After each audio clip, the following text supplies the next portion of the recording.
మా సర్పంచులకు సూచన, ఎవరికైనా చీర అందకపోతే 18 ఏండ్ల పైబడ్డ ప్రతి ఆడబిడ్డకు ఇందిరమ్మ చీర ఇవ్వాల్సిందే. ఎక్కడైనా మీ గ్రామంలో చీర అందకపోతే మీరే స్వయంగా పేర్లు రాసుకోండి. నేను అధికారులకు, చీఫ్ సెక్రటరీ గారికి వేదిక మీద నుంచి ఆదేశాలు ఇస్తున్నా, జిల్లా కలెక్టర్లకు ఆదేశాలు ఇస్తున్నా. చీర రాని ప్రతి ఆడబిడ్డకు ఇంటికి చీర పంపించాలి. ఇది వాళ్ళ సోదరుడు పెడుతున్న సారే, మీ రేవంత్ అన్న పంపించిన చీర మీ కుటుంబానికి సారే అని చెప్పి ఈనాడు మీరు చెప్పాల్సిందిగా, చీరను చేరవేయాల్సిందిగా అధికారులకు నేను ఆదేశాలు ఇస్తున్నా. ఇవాళ మీ పిల్లల్ని పాఠశాలలకు పంపించండి, మీ పిల్లల్ని చదివించండి. చదువు ఒక్కటే మన జీవితాలలో వెలుగు తెస్తుంది. చదువు ఒక్కటే మన జీవితంలో మార్పుని తెస్తుంది. ఈ చదువే మన జీవితంలో వెలుగులో నింపుతుంది. ఇవాళ ఈ వేదిక మీద ఉన్న కలెక్టర్లైనా, ఎమ్మెల్యేలైనా చిన్న చిన్న కుటుంబాల నుంచి వచ్చిండ్రు, కానీ వాళ్ళు చదువుకున్నారు, చదువును నిర్లక్ష్యం చేయలే. అందుకే ఈనాడు మీ పిల్లలకు ఈ నియోజకవర్గంలో 25,000 మందికి పొద్దున్నే టిఫిన్ పెట్టి తల్లిదండ్రులు కూలి పనికి పోతే పిల్లలకు నాష్ట పెట్టారో అని ఇవాళ పొద్దున టిఫిన్ పెడుతున్నాం, మధ్యాహ్నం భోజనం పెడుతున్నాం.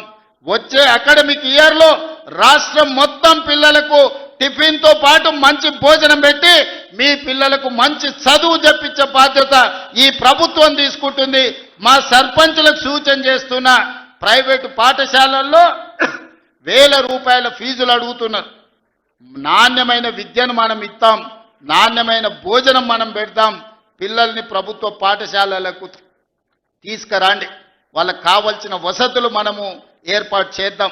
వాళ్ళకు నాణ్యమైన వసతులు ఏర్పాటు చేస్తేనే ఆ పిల్లలు చదువుకోవడానికి వస్తారు. మన రాష్ట్రం అభివృద్ధి జరగాలి అనంటే మన పిల్లలు చదువుకోవాలి. వాళ్ళు డాక్టర్లు, లాయర్లు, ఇంజనీర్లు కావాలి. వాళ్ళు ఐఏఎస్లు, ఐపీఎస్లు కావాలి. అధికారులై తెలంగాణ రాష్ట్ర పునర్నిర్మాణంలో భాగస్వాములు కావాలి. అప్పుడే వాళ్ళ జీవితాలలో మార్పు వస్తుంది, తల్లిదండ్రుల కళ్ళల్లో సంతోషము నిండుతుంది. కాబట్టి పిల్లల్ని అందరినీ చదివించుకోండి. అదేవిధంగా ఈనాడు రైతులకు సంబంధించి తెలంగాణ ఉద్యమమే నీళ్లు. తెలంగాణ ఒక పక్కన కృష్ణానది, ఇంకొక పక్కన గోదావరి నది. ఈ 2 నదుల మధ్యన ఉన్నదే తెలంగాణ. ఉమ్మడి రాష్ట్రంలో అన్యాయం జరిగింది, ప్రాజెక్టులకు ఆలస్యానికి కారణమైంది. అందుకే 4 కోట్ల తెలంగాణ ప్రజలు తెలంగాణ కోసం నడుం బిగించి వందలాది మంది పిల్లలు ఆత్మ బలిదానాలు చేసుకొని తెలంగాణ రాష్ట్రాన్ని సాధించుకున్నారు. ఇకనైనా మన సమస్య పరిష్కారం అవుతుంది అనుకున్నారు. ఈ సమస్య శాశ్వత పరిష్కారం అయితే ఈ తెలంగాణ భూములు బీళ్ల నుంచి పాడి పంటలతో సస్య సామలమవుతాయని ఈ ప్రాంతం అనుకున్నది. 10 సంవత్సరాలు 2 సార్లు కేసీఆర్ గారికి అవకాశం ఇచ్చారు. 10 ఏళ్లలో ఏ ప్రాజెక్టు పూర్తి చేయలే, ఏ ఎకరాకు నీళ్లు ఇవ్వలే. కృష్ణానది మీద కట్టిన ప్రాజెక్టులు ఆనాడు మొదలుపెట్టిన భీమా కావచ్చు, నెట్టంపాడు కావచ్చు, కోయిల్ సాగర్ కావచ్చు, కల్వకుర్తి కావచ్చు, ఎస్ఎల్బీసీ కావచ్చు, డిండి కావచ్చు, నేను కొట్లాడి సాధించిన మక్తల్, నారాయణపేట్, కొడంగల్ ఎత్తిపోతల పథకం జీవో నెంబర్ 69 కావచ్చు. 10 ఏళ్ళు మనకు అన్యాయం చేసిర్రు, మన పాలమూరుని ఎండబెట్టిండ్రు. కానీ 2009 నాడు వలస వచ్చి పాలమూరులో ఊరు లేనోడు, పార్లమెంటులో నోరు తెరవనోడు తెలంగాణ రాష్ట్రం వస్తే మన బతుకులు బాగుపడతాయి, కొడంగల్లో ప్రతి ఎకరాకు నీళ్లు వస్తాయని మనందరం కష్టపడి ఎంపీగా గెలిపించినాం. ఆయన ఎంపీ అయ్యిండు, తెలంగాణ రాష్ట్రం వచ్చింది, తెలంగాణకు ముఖ్యమంత్రి అయ్యిండు. కానీ మన కొడంగల్కు నీళ్లు రానియలే, ఏ ప్రాజెక్టు పూర్తి చేయలే. పాలమూరు రంగారెడ్డి ఎత్తిపోతలు అట్లనే ఉండిపోయింది, కల్వకుర్తి అట్లే ఉండిపోయింది. భీమా, నెట్టంపాడు, తుమ్మిళ్ళ, ఆర్డిఎస్ ఏ ప్రాజెక్ట్ అయినా తీసుకోండి, ఎస్ఎల్బిసి టన్నెల్ కావచ్చు, కృష్ణా నది మీద ఏ ప్రాజెక్టు పూర్తి చేయలే, ఏ ఒక్క ఎకరాకు నీళ్ళు ఇవ్వలే. కానీ 1,83,000 కోట్ల రూపాయలు 10 ఏళ్ల కాంట్రాక్టర్లకు బిల్లులు ఇచ్చిండు. 1,000 కోట్ల రూపాయలు వాళ్ళ కుటుంబం కమిషన్లు కొట్టింది. తొడుక్కోవడానికి చెప్పులు లేకుండే, వేసుకోవడానికి బట్టలు లేకుండే, చిరిగిపోయిన చెప్పులతోని రోడ్ల మీద తిరుగుతోళ్ళకి బెంచ్ కార్లు వచ్చినాయి. ఒక ఆయనకు ఎర్రవల్లిలో 1000 ఎకరాల ఫామ్ హౌస్ వస్తే ఇంకొక ఆయనకు జన్వాడలో 100 ఎకరాల ఫామ్ హౌస్ వచ్చింది, అల్లుడికి మొయినాబాద్లో ఫామ్ హౌస్ వచ్చింది. వాళ్ళ బతుకులు బాగుపడ్డాయి, వాళ్ళకి టీవీలు వచ్చినాయి, వాళ్ళకి పేపర్లు వచ్చినాయి, వేల కోట్ల రూపాయల వ్యాపారాలు వచ్చినాయి, వాళ్ళకి ఫామ్ హౌజులు వచ్చినాయి. కానీ మనకు మాత్రం నీళ్లు రాలే.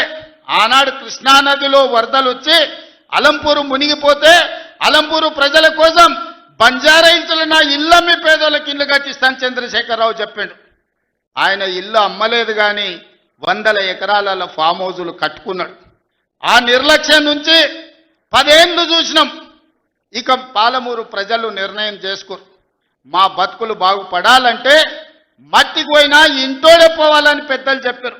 ఇక వాణ్యవనో వీణ్యవనో ఎవనెవనో మోసేది లేదు. మా బిడ్డ ఈ మట్టిలో పుట్టి ఈ మట్టిలో కలిసిపోయి మా బిడ్డ ఈ తెలంగాణకు ముఖ్యమంత్రి ఉండాలి. మా బిడ్డ ఉంటేనే మా సమస్యలు పరిష్కారం అవుతాయని పాలమూరు మొత్తం ఏకమై తెలంగాణకి ఒక స్ఫూర్తిగా నిలబడి ఈ జిల్లా నుంచి మీరు ఆశీర్వదించారు కాబట్టి ఈనాడు తెలంగాణ రాష్ట్రంలో మనం ప్రభుత్వాన్ని ఏర్పాటు చేసినాం. పడవ పెట్టిన ప్రాజెక్టులను ఒక్కొక్కటిగా పరిష్కరిస్తున్నాం. ఈ ప్రాజెక్టుల యొక్క సమస్యల్ని, ఈ ప్రాజెక్టుల యొక్క అనుమతుల్ని ఈరోజు సాధిస్తున్నాం. అన్నీ ఉన్నా అల్లుడి నోట్ల శని ఉన్నట్టు ఎన్ని అనుమతులు తెచ్చినా ఇవాళ 8 లక్షల కోట్ల రూపాయలు అప్పు చేసి నా నెత్తి మీద పెట్టిపోయాడు. గ్రామాలల్లో పెద్ద కుటుంబాలు ఉంటాయి. దావతుల కోసం విలాసాల కోసం తండ్రి అప్పులు చేసి అనుకోకుండా చచ్చిపోతే ఇంటి పెద్ద కొడుకుకు మొత్తం భారమై పడుతుంది. సంసారం ఎక్కడుందో తెలియదు, ఏ భూమి ఎవరికి తనఖా పెట్టిండో తెలియదు, ఊర్లో ఎవరి దగ్గర అందిన కాడికి ఎంత అప్పు చేసిండో తెలియదు, చుట్టాల దగ్గరకు పోతే మర్యాద లేదు, తెలిసిన వాళ్ళ దగ్గరకు పోతే సిల్లి గబ్బ పుట్టే పరిస్థితి లేదు అని మనం గ్రామాలలో చూసినాం. ఇవాళ అచ్చంగా తెలంగాణ రాష్ట్ర ముఖ్యమంత్రిగా నా పరిస్థితి గదే. అనుకోకుండా కుటుంబ పెద్ద కోల్పోతే ఇంటి బాధ్యత నెత్తి మీద పడితే అప్పుల ఊబిలో కూరుకపోతే సమాజంలో కష్టపడి దుక్కి దున్ని పంట పండించి ప్రతి ఒక్కరిని కలుపుకొని పోయి సంసారాన్ని నడిపించడానికి పెద్ద కొడుకు ఎట్లా ప్రయత్నం చేస్తాడో ఈ 2 ఏళ్లలో ఒక్క రోజు కానీ ఒక్క గంట కానీ సెలవు తీసుకోకుండా రోజుకు 18 గంటలు పనిచేసి తెలంగాణ రాష్ట్రాన్ని ఇవాళ దేశంలోనే ఒక గౌరవప్రదమైన స్థానానికి తీసుకొచ్చినాం.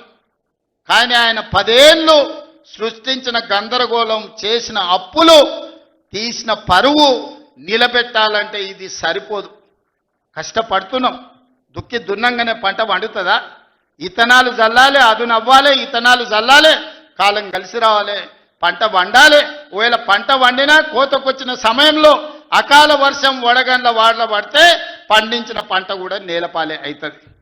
కాలం కూడా దేవుడు కూడా మనల్ని ఆశీర్వదించాలి. ఇవాళ తెలంగాణలో కాలం కలిసి వచ్చి దేవుడు ఆశీర్వదించిండు కాబట్టి ఇవాళ కష్టపడ్డాం. మొన్న ఆయన వచ్చిండు 2 ఏళ్ల తర్వాత. ఏదో మంచి చెప్తాడేమో అనుభవంతో నేను అనుకున్నా. పెద్ద మనిషి కదా, మనం కూడా ఈ మధ్యకాలంలో ఎప్పుడేం అనలేదు.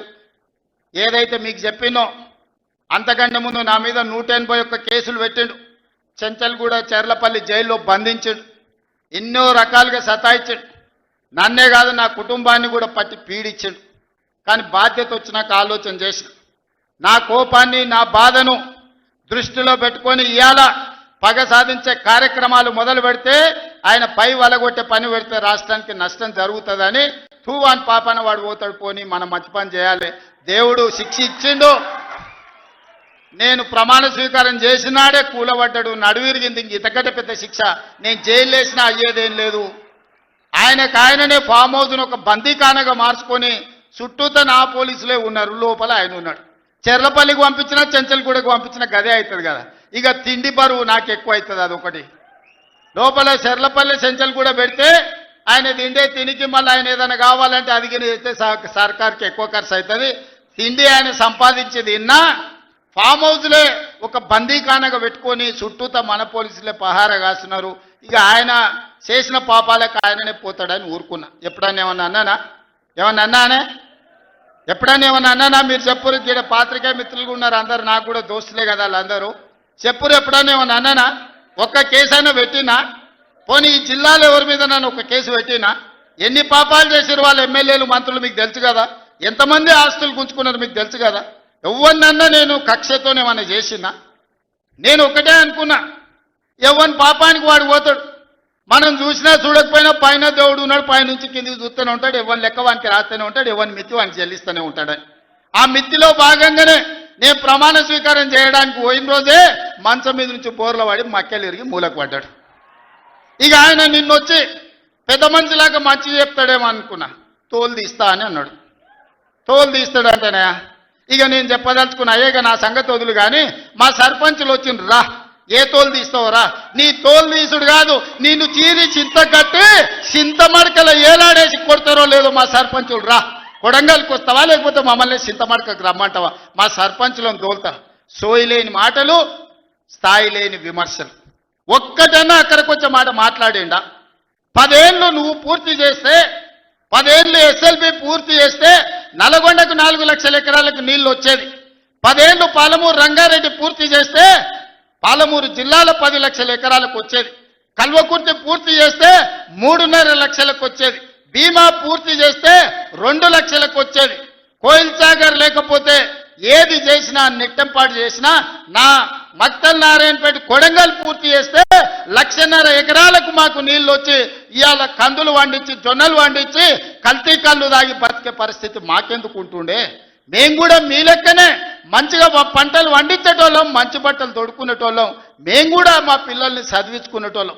10 ఏళ్ళు పగబట్టి నారాయణపేట మక్తల్ ప్రాజెక్టును ఈనాడు పక్కన పెట్టి 69 జీవోను తుంగలో దొక్కితే ఊరూరు ఎత్తిపోతల పథకం కోసం మా కార్యకర్తలు, ఈ ప్రాంత రైతులు ధర్నాలు చేయలేదా? పార్టీలకు అతీతంగా 69 జీవో కోసం కొట్లాడలేదా? నీ సొమ్మె ఏం పోయిందా? మాకు నీళ్ళు ఇవ్వాలంటే నీకు ఇంత కడుపు నొప్పా? నువ్వు మళ్ళీ బయటకు వచ్చి ఇవాళ ఆయన తోలు తీస్తా అంటు. తోలు నాది కాదు కానీ ఆ షేక్పేటలో మటన్ కొట్టు మస్తాన్ ఉంటాడు, ఆయన రోజు మేకలను కోసి మండి నడుపుతుంటాడు.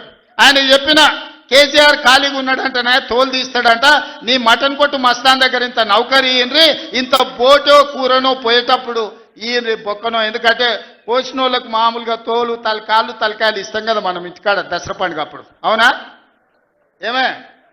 ఏం శివకుమార్ రెడ్డి, మన ఇళ్ళల్లో పండుగ పూట వచ్చి ఆటను కోస్తే కాళ్ళు తలకాయ కోసినోనికి ఇస్తాం కదా. ఇక మటన్ కొట్టు మస్తాన్ కూడా చెప్పిన, ఆ కేసీఆర్ ఖాళీగా ఉన్నాడంటేనే 2 ఏళ్ళు ఫామ్ హౌస్లో ఏం చేస్తుండంటే తోలు తీసేది ప్రాక్టీస్ చేసిండంట, తోలు బాగా తీస్తాడంట. నీ మటన్ కొట్టులో ఈ తోలు తీస్తాడు, కాళ్ళు తలకాయలు మాత్రం ఉచితంగా సాయంత్రం పోతే దావతులో బోటిగిన ఏమైనా కొట్టుకొని సాయంత్రం 2 వేసేటప్పుడు తీసుకుంటాడేమో అని.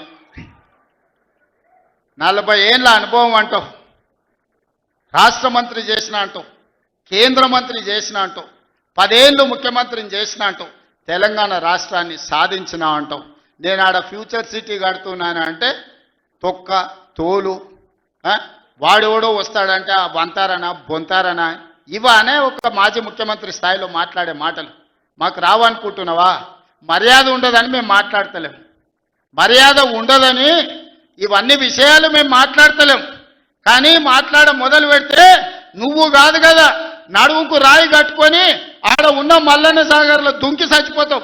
మల్లన్న సాగర్ కాకపోతే రంగనాయ సాగర్లో మెడకు తాడేసుకొని ఊరేసుకొని చచ్చిపోతావు. చంద్రశేఖరరావు గారు, నన్ను గెలకకు, నేను అన్నీ చూసిన. ఎక్కడి నుంచి వచ్చిన? నేను నల్లమల్ల అడవుల నుంచి వచ్చిన. జడ్పీటీసీ గెలిచిన, ఎమ్మెల్సీ గెలిచిన, ఎమ్మెల్యే గెలిచిన, ఎంపీ గెలిచిన, తెలంగాణ రాష్ట్రానికి ముఖ్యమంత్రి అయినా అమాం బాపత్ గాని కాదు. అక్కడి నుంచి వచ్చి అమెరికాలో అంట్లు వస్తే అయ్యపేరు చెప్పి మంత్రి అయినోని కాదు. ఊర్లో దుక్కి దున్ని కష్టమంటే తెలిసి రైతులలో నుంచి వచ్చినోని రైతు బిడ్డను.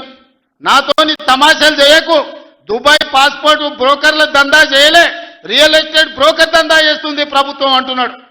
రియల్ ఎస్టేట్ వ్యాపారం పెంచుతుంది, రియల్ ఎస్టేట్ ఆదాయాన్ని పెంచుతుంది, రియల్ ఎస్టేట్ అభివృద్ధిని తీసుకొస్తుంది.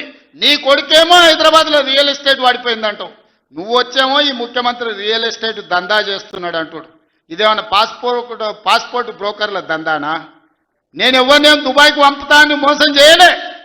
భూములు, ప్రభుత్వ భూములు పరిశ్రమలు పెట్టడానికి రైతులు అడిగిన నష్టపరిహారం ఇచ్చి నిన్నగాక మొన్న మక్తల్ నారాయణపేట కొడంగల్ ప్రాజెక్టుకు 12 లక్షలు ఇస్తామన్నాం.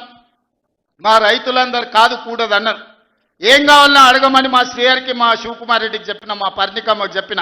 వాళ్ళు పోయి మాట్లాడిను. వాళ్ళు అడిగింది నాకు వచ్చి చెప్పురన్న. వాళ్ళు 20 లక్షల ఎకరం కావాలన్నారు. పిలిచి క్యాబినెట్లో పెట్టి ఎకరాకి 20 లక్షల దాకా ఇచ్చి 96% ప్రజలు ఏకగ్రీవంగా ఆమోదిస్తే వాని భూమి పోయిన దుఃఖంలో ఉంటాడు 10 రూపాయలు ఎక్కువ ఇవ్వాలని 20 లక్షల ఎకరాలకు చెల్లించి నిన్నగాక మన లగచర్లలా లేకపోతే హకీంపేటలో పోలేపల్లె భూమి తీసుకున్నాం. మొదట్లో 7 లక్షలు అన్నారు. అధికారులతో పంచాయతీ పెట్టుకోరు. పాపం తెలిసి తెలియక వాళ్ళు చేసిన అబద్ధాలకు ఈరోజు పంచాయతీ పెట్టుకోరు. చివరికి అడిగినాం 20 లక్షలు 22 లక్షలు కావాలని ఇచ్చినాం. ఇందిరమ్మ ఇల్లు కావాలన్నారు ఇచ్చినాం. అక్కడ అభివృద్ధి ఏం కావాలన్నో చేస్తామని చెప్పినాం. ఆడకు జూనియర్ కాలేజ్ ఇచ్చినాం, మెడికల్ కాలేజ్ ఇచ్చినాం, ఇంజనీరింగ్ కాలేజ్ ఇచ్చినాం, డిగ్రీ కాలేజ్ ఇచ్చినాం, అగ్రికల్చర్ కాలేజ్ ఇచ్చినాం, వెటర్నరీ కాలేజ్ ఇచ్చినాం. ఈరోజు సైనిక్ స్కూలు ఈ రాష్ట్రంలోనే లేదు. సైనిక్ స్కూల్ని కూడా ఈరోజు లగచర్ల కాడికి తీసుకొచ్చి పెట్టినాం.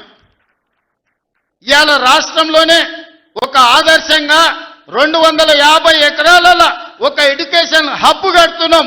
ఈరోజు మేం పోయి ఆ ఊరికో ఈ ఊరికో ఆ పట్టణానికో పోయి చదువుకున్నాడు కాదు, తెలంగాణ రాష్ట్రంలో నలుమూలల నుంచి కొడంగల్కి వచ్చి చదువుకునేటట్టు ఒక ఎడ్యుకేషన్ హబ్బే ఈరోజు కొడంగల్ కడుతున్నాం. ఇది మా విధానం. మేము కక్షల రాజకీయం చేయం, ఎవరి మీద కక్ష కట్టం, ఎవరి పాపానికి వాడు పోతాడని దేవుడి మీద నమ్మకంతో కష్టాన్ని నమ్ముకున్నోళ్ళం.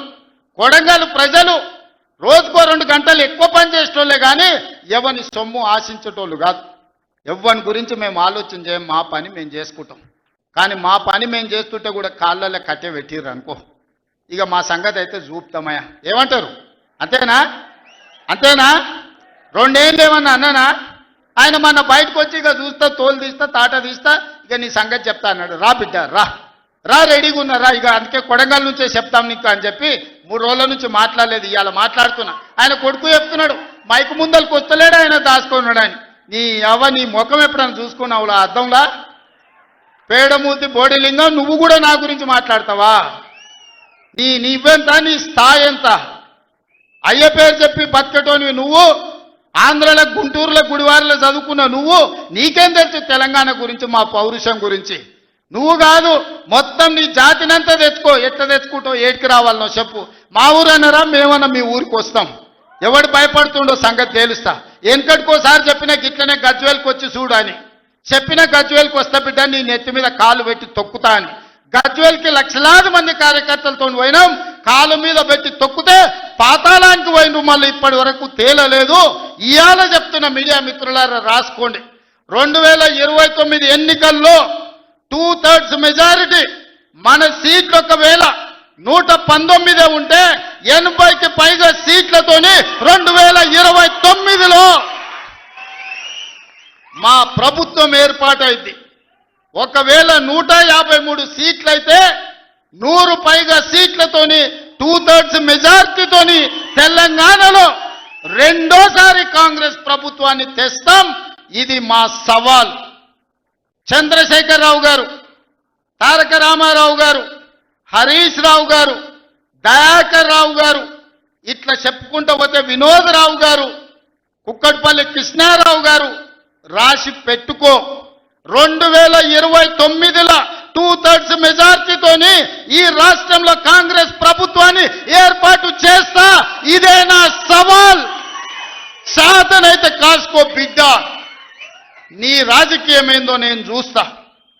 నేను రాజకీయం చేసినంత కాలం ఈ కల్వకుంట చూసేటోళ్ళు కాలకుంట విషం లాంటి కేసీఆర్ కుటుంబాన్ని అధికారులకు రానివ్వను. ఇదే నా శపథం.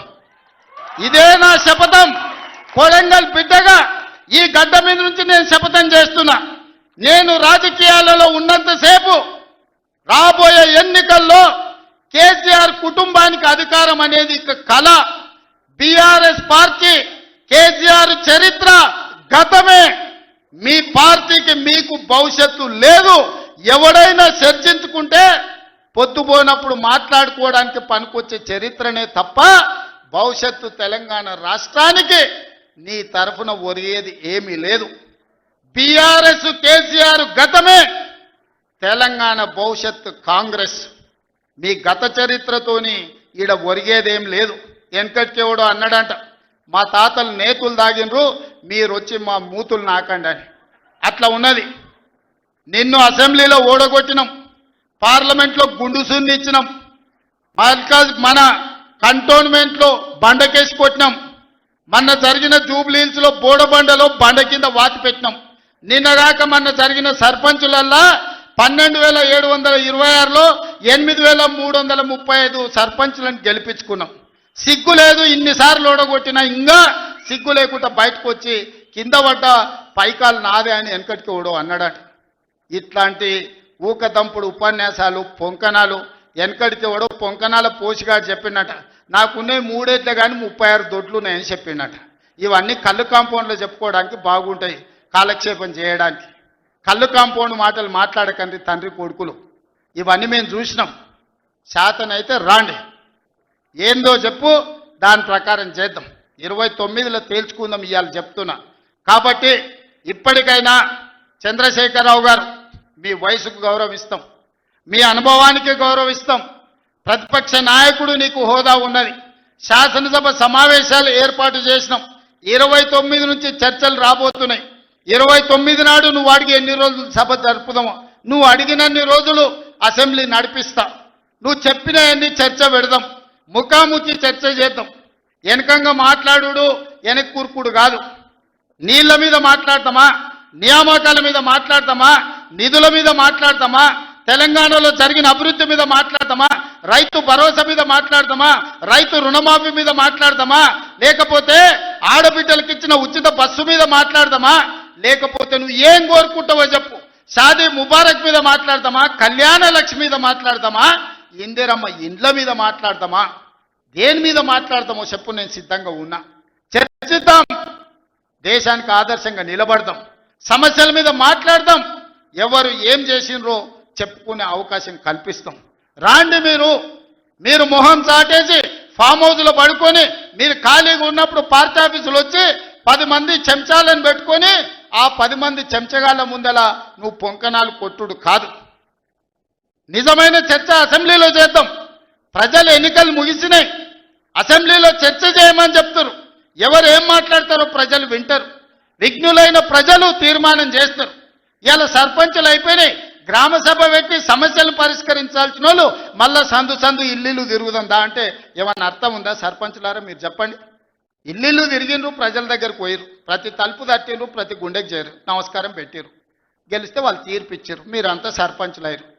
గ్రామ సభ పెట్టి గ్రామ పంచాయతీలో మాట్లాడుకోవాలి, అంతేనా?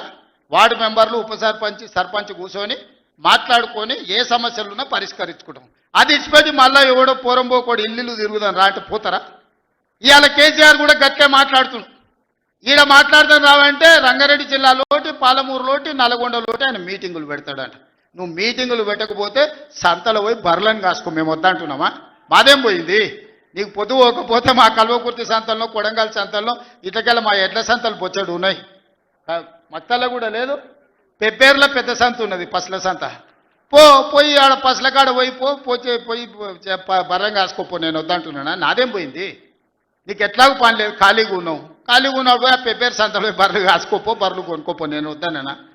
చర్చ చేయడానికి సభ ఉంది, అర్థవంతమైన చర్చలు చేద్దాం, తెలంగాణ ప్రజలకు వివరిద్దాం. అప్పుల మీద వివరిద్దామా, అభివృద్ధి మీద వివరిద్దామా, ఉద్యోగ నియామకాల మీద వివరిద్దామా, నీళ్ల మీద వివరిద్దామా, నువ్వు కట్టి కూలిన కాళేశ్వరం మీద మాట్లాడతామా, టెలిఫోన్ ట్యాపింగ్ మీద మాట్లాడతామా, సొంత బిడ్డనే ఇంటల్లుడు ఫోన్ ట్యాపింగ్ చేసినోడు ఇంతకంటే సిగ్గులేనోడు ఉంటాడా అని వాళ్ళు చెప్తారు. ఓ పక్కన నేను 1 కోటి మంది ఆడబిడ్డలకు చీర పెడతా, సారె పెడతా నేనంటే ఉన్నొక్క చెల్లెల్ని ఇంట్లోకెళ్ళి బయటకు వెళ్ళగొట్టిన వాడు ఆస్తిలో వాటా అయ్యేస్తుంది. గంత పనికిమాలినోడు, సొంత చెల్లెలకే చీర పెట్టలేనోడు, సొంత చెల్లెలకే పండుగ పూట బుక్కెడు బువ్వ పెట్టినోడు, వాడు కూడా ఒక మనిషా? మా ఆడబిడ్డలను ఆలోచన చేయమని అంటున్నా. ఏం ఆశిస్తామమ్మ పుంటింటి కాడ మనం? చెప్పురి. మెట్టింటికి వచ్చిన తర్వాత పండుగ పూట ఇంత బుక్కెడు పువ్వు పెడతాడు, మా ఎన్నో తమ్ముడు ఉంటే చీర పెడతాడు, ఇంటి ఆయన ముందర ఇజ్జత్ పోకుంటూ ఉండని కానీ కోరుకుంటాం. అంతేనా? వాళ్ళ ఆస్తి అడుగుతామా? ఆడపిల్లలు మీరు సగం మంది సర్పంచులు ఉన్నారు కదమ్మా, ఆడపిల్లలారా మీరు చెప్పండి. పుట్టింటి గౌరవం నిలబెట్టడానికైనా ప్రయత్నం చేస్తారు కదా మీరు మీ అత్తగారింటి కాడ. వాళ్ళ ముందర మీకు ఇజ్జత్ లేకుండా పండుగ పూట తల్లిదండ్రులు వాడు అన్ననో తమ్ముడో ఉంటే పండుగకి ఇంటికి కూడా విలువకపోతే మీ అత్తగారి ఇంటికాడ పక్కింటి కాడ తోటికోడల ముందర ఇజ్జత్ పోతుంది. అమ్మ గిత్త కంటే అవమానం ఉంటుందా? ఓ పిలిచో సారి చీర పెట్టకపోయినా మీదకు కూడా పెట్టుకుని ఉంటే వానికి ఇచ్చో చీర కొని నువ్వు పెట్టినట్టు అన్న చేయరా అంటాం. పుట్టింటి ఇజ్జత్ ఎవరని తీస్తారా? ఏ ఆడబిడ్డనన్నా తెలంగాణలో ఉన్న ఆడబిడ్డ ఎవరైనా ఎంత కష్టమని ఉండని, ఎంత నష్టమని ఉండని, పుట్టింటి ఇజ్జత్ నిలబెట్టడానికైనా ప్రయత్నం చేస్తుంది కదా. మీరు అందరు కూడా తెలంగాణ ఆడబిడ్డలే కదా. ఇవాళ ఇంతో అంతో తండ్రి గాలికి సంపాదించిన దాంట్లో వాటా ఇవ్వాల్సి వస్తుందని మెడలు పట్టి దొబ్బితీవి నీ సొంత చెల్లెలు. నీ సొంత చెల్లెలకే సమాధానం చెప్పలోనే ఆయన నాకు సవాలు ఇసురుతున్నాడు. ఈ అవ్వ లాగులో తొండలు ఇచ్చి కొత్త బిడ్డ నేను అనుకుంటున్నావేమో. నా సంగతి ఇంకా తెలియదు. మీ నాయనని అడిగి ఇంటికి పోయి చెప్తాడు. అమెరికాలో బాత్రూమ్లు అడిగినట్టు అనుకుంటున్నావు నాతో మాట్లాడు అంటే, నేనేదో మంచుకుంటున్నా పోని అవలో పోరోడు గాలికి తిరిగేటోడి గాలికి అంతో నాకెందుకని ఇవన్నీ వేషాలు. ఇంకా పక్కలో ఒక నలికుట్లోడు ఉంటాడు, 6 అడుగులు ఉన్నా అనుకుంటాడు. అంత తలకాయ ఎక్కడుందో నాకు తెలియదు. కేసీఆర్ వచ్చి గర్జించిందంట, గర్జనకు నేను పోయి లోపల దాచుకున్నంట. ఇక కేసీఆర్ గర్జనలు గర్జించినట్టు లేవురా నాయన. మన గాడిదలు ఏం చేస్తావా? ఒండ్ర పెడతాయా? ఏమంటారు గాడిదలను? గాడిదలు అరిస్తే ఏమంటారు నరసింహ? గట్లున్నది. మీ గాండ్రింపులకు మీ బెదిరింపులకు ఉడత ఊపులకు భయపడ్డాడు ఎవరు లేడు బిడ్డ. ఈడ దుక్కి దున్నిన చేతులు ఉన్నాయి. మీరేదో తోలు తీస్తా అంటే తీపించుకోనికే లేము. ఈ కండలు కరిగినాయి, మిగిలిందే తోలు. ఫస్ట్ నీ తోలు సంగతి చూసుకో. నీ తోలు సంగతి చూసుకో. ఊర్లో మాకు తెలుసు, ఊర్లల్లో నాటుకోళ్ళు ఉంటాయి కదా, కోని కాల్చినాక మనం మంచిగా కాల్చి తోలు తీసి పసుపు పెడతాం కదా, మంచిగా తోలు తీసి పసుపు పెడతారు బిడ్డ మా కొడంగల్ వాళ్ళు. నువ్వేదో తెలివితేటలు అనుకుంటున్నావు. ఈ తమాషా మాటలు, ఈ అతి తెలివితేటలు కట్టిపెట్టుకో. ఎన్ని ఎలక్షన్లు జరిగినా సిగ్గు లేకుండా అన్నిట్లలో డిపాజిట్లు పోతున్న బండకేసి కొడుతున్న బుద్ధి రాలే. ఇప్పటికైనా మారుండ్రి. నాకేం లేదు, మీరు అట్లుంటేనే మంచిది. ప్రజలు చీత్కరిస్తారు, చీదర కొడతారు, లాస్ట్ దేనికి వానికి రాకుండా పోతారు. కాకపోతే ప్రతిపక్షమే లేదు తెలంగాణలో అని బయటకు పోతే ఇజ్జత్ పోయేటట్టు ఉన్నది. అదొక్కటే నా చింత. అందుకే మిత్రులారా మంచిగా చేయండి. వేదిక మీద ఉన్న పెద్దలకు, మా మంత్రులకు అందరికీ నా సూచన, గ్రామాలలో సర్పంచులు వచ్చారు, అందరినీ కలుపుకోపోండి. గ్రామాల అభివృద్ధి జరిగినప్పుడే తెలంగాణ అభివృద్ధి జరుగుతుంది. ఇవాళ తెలంగాణ అభివృద్ధి చేసే బాధ్యత మనది. చిన్న వయసులో నాకు అవకాశం వచ్చింది. ఇప్పుడు చాలామంది మా సర్పంచ్ అమ్మ వచ్చింది సజ్జకాన్పేట, రేణుకమ్మనా మౌనిక, మా రాములు తమ్ముని కోడలు మౌనిక చెప్పింది 24 ఏళ్ళు చిన్న వయసులో నేను సర్పంచ్ అయిన సార్ అని.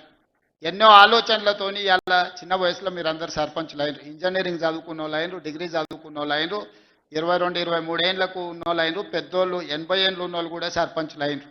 మా రాఘవ వాళ్ళ తల్లి సర్పంచ్ అయింది. వీళ్ళందరూ ఎందుకు అయినరు అంటే గ్రామానికి ఏమన్నా చేయాలని అయినరు. మరి వాళ్ళ ఆలోచనలు వాళ్ళు గ్రామానికి చేయాలన్నదాన్ని మనం ఈరోజు పూర్తిగా సహకారం అందించాలి వాళ్ళకు. వాళ్ళందరినీ కూడా వాళ్ళ ఊర్లలో ఏం మాట ఇచ్చిండ్రో ఆ పనులు మనం చెయ్యాలి. వీలైనంత మేరకు నిధుల కష్టం ఉన్నది. మనం ఇచ్చేది మనం ఇద్దాం, కేంద్రం నుంచి తెచ్చేది కేంద్రం నుంచి తెద్దాం. మార్చి లోపల కేంద్రం నుంచి 3,000 కోట్ల రూపాయల నిధులు నేను పట్టుకొస్తా. మీకు అందరికీ గ్రామాలలో నిధులు ఇచ్చే బాధ్యత నాది. మార్చి 31 తారీఖు లోపల 3,000 కోట్ల రూపాయలు గ్రామాలకు పంపించే బాధ్యత నేను తీసుకుంటా. ఆ నిధులు దుర్వినియోగం కాకుండా మంచిగా ఖర్చు పెట్టుకుని మంచి పేరు తెచ్చుకోరు. నాకెట్లా చిన్న వయసులో ఈ రాష్ట్రానికి ముఖ్యమంత్రి అయ్యే అవకాశం వచ్చిందో, రోజుకు 18 గంటలు కష్టపడి ఎట్లయితే పనిచేస్తున్నానో మీరు కూడా గ్రామాలలో పని చేయండి, కష్టపడుండ్రి, గ్రామంలో ఇంత మంచి పేరు తెచ్చుకోండి, గ్రామాన్ని అభివృద్ధి చేయండి. నా వైపు నుంచి పూర్తిగా సహకారం ఉంటుంది. మళ్ళీ 2029లో ఎన్నికలు వచ్చినప్పుడు ఎవరి లెక్క వాళ్ళు చూసుకుందాం, ఎన్నికలు వచ్చినప్పుడు చూసుకుందాం. ఇప్పుడు కేవలం అభివృద్ధి మీదనే దృష్టి పెడదాం, గ్రామాలను ముందుకు తీసుకెళ్దాం. గ్రామాలు అభివృద్ధి చెందినప్పుడే తెలంగాణ రాష్ట్రం అభివృద్ధి చెందుతుంది. ఆ విధంగా ముందుకు వెళ్దామని మీరందరూ సిద్ధమే కదా? గ్రామాలను అభివృద్ధి చేయడానికి మీరందరూ సిద్ధమే కదా? ఇవాళ మా పోలీసు వాళ్ళు చెప్పినా కానీ మరి ఏమైందో, గెలిపించిన వాళ్ళేమో బయటూరు, గెలిచిన వాళ్ళేమో లోపలూరు. బయట చాలా మంది మా ముఖ్యమైన నాయకులందరూ కనిపించారు, పలకరించుకుంటూ వచ్చిన. ఏంద్రా అంటే మా రాఘవ్ 10 పాసులే ఇచ్చిండు అన్న, ఏం చేయాలని అంటుండు. కాకపోతే మా ఇందరు మరి పరిస్థితి ఏమో పాసులు ఇచ్చేది లేదు. బయట ఉన్నోళ్ళు తక్కువ కాదు, లోపలికి వచ్చిన వాళ్ళు ఎక్కువ కాదు. మీరు అందరు నా కుటుంబ సభ్యులే. మళ్ళీ నేను వస్తా, మీ అందరిని కలుస్తా, మళ్ళీ కూర్చొని అభివృద్ధి చేసుకుందాం. కొడంగల్ని ఒక ఆదర్శ నియోజకవర్గంగా తీర్చిదిద్దుదాం. ఇది నా ఒక్కడి వల్ల సాధ్యం కాదు, మీ అందరు సహకరిస్తేనే సాధ్యం. అయితే అన్ని గ్రామాలకు ఏం కావాలనో గ్రామ సభలు పెట్టుకోండి, గ్రామ సభలలో చర్చించుండ్రి, మంచి పనులు చేద్దామని తెలియజేస్తూ మీ అందరి దగ్గర సెలవు తీసుకుంటున్నా. పెద్ద ఎత్తున మిమ్మల్ని గెలిపించిన వాళ్ళకి సప్పట్లు కొట్టుర్రి. ఎందుకంటే మీ గెలుపులో